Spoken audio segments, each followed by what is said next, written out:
एक दिन देवीपुर गांव की कपड़े की दुकान पर एक रहस्यमय साधु आया और जाते जाते सिर्फ एक पुराना रुमाल देकर बोला, जब आखिरी उम्मीद भी टूट जाए तब इसे खोलना। अगले ही दिन अतुल की जिंदगी बर्बाद होने वाली थी। देवीपुर एक शांत हरियाली से घिरा छोटा सा गांव था। वहीं रहता था अतुल, एक ईमानदार और मेहनती आदमी। गांव की एकमात्र कपड़े की दुकान अतुल वस्त्र भंडार उसी की थी। अतुल की दुकान में साड़ी, लुंगी, स्कूल ड्रेस, शादी के सूट, यहाँ तक कि बच्चों के सुपरहीरो टी शर्ट तक मिलते थे। गांव वाले उसे बहुत मानते थे क्योंकि वह नाप लेकर एकदम फिट कपड़ा देता और कभी किसी से ज्यादा पैसे नहीं लेता। एक दिन गांव में एक अफवाह फैलती है, अतुल मिलावटी कपड़े बेच रहा है, उसके कपड़ों से बच्चों को एलर्जी हो रही है। ये सुनते ही ग्राहक बंद हो गए। पंचायत ने दुकान को सील कर दिया। असल में ये एक जलनखोर पड़ोसी व्यापारी का षड्यंत्र था जो शहर से आया था और अतुल की दुकान बंद कराना चाहता था। अतुल टूट चुका था। मैंने तो कभी किसी का बुरा नहीं किया, भगवान अब क्या करूं? 4 दिन बीत गए। उसी शाम एक अजनबी साधु उसकी बंद दुकान के बाहर बैठा दिखा।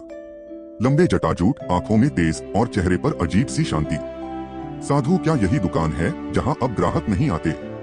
अतुल हैरान होकर, आपको कैसे पता? साधु, मैं जानता हूं तेरी पीड़ा, पर समाधान तुझ में ही छुपा है। साधु ने जेब से एक पुराना हल्का सा रुमाल निकाला। जब लगे कि सब खत्म हो गया है, इस रुमाल को खोलना, पर ध्यान रखना एक ही बार चलेगा। अगले दिन शहर से जांच अधिकारी आया। साफ कहा गया, अगर आज की जांच में दोषी पाए गए तो जेल पक्की है। अतुल परेशान होकर घर गया और रुमाल खोल दिया। जैसे ही रुमाल खुला, हवा में एक तेज सी खुशबू फैल गई। रुमाल के अंदर एक सुनहरी डोरी और एक चिट्ठी थी। चिट्ठी पर लिखा था, सच को दिखाने की शक्ति तेरे पास है, बस एक बार कोशिश कर। डोरी के साथ एक छोटा सा कैमरा भी बंधा था।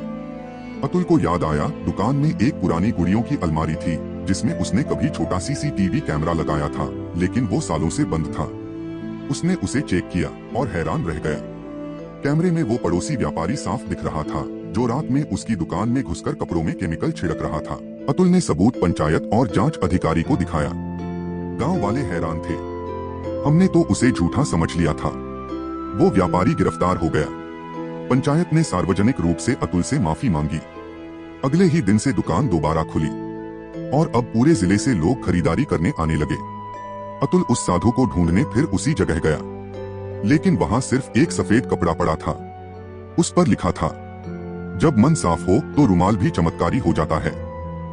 लेकिन कुछ दिनों बाद अतुल को अपने गोदाम में एक और रुमाल मिला। इस बार लाल रंग का। कोई संदेश नहीं, बस एक मुस्कान बनी हुई थी। लेकिन जैसे ही अतुल ने उस लाल रुमाल को छुआ, सामने की लाइट झपकने लगी और पीछे किसी की परछाई दिखी जो इंसान नहीं लग रही थी। क्या ये किसी नई मुसीबत का इशारा है या कोई अलौकिक खेल शुरू हो चुका है? सच्चाई जानने के लिए अगला भाग जरूर देखना।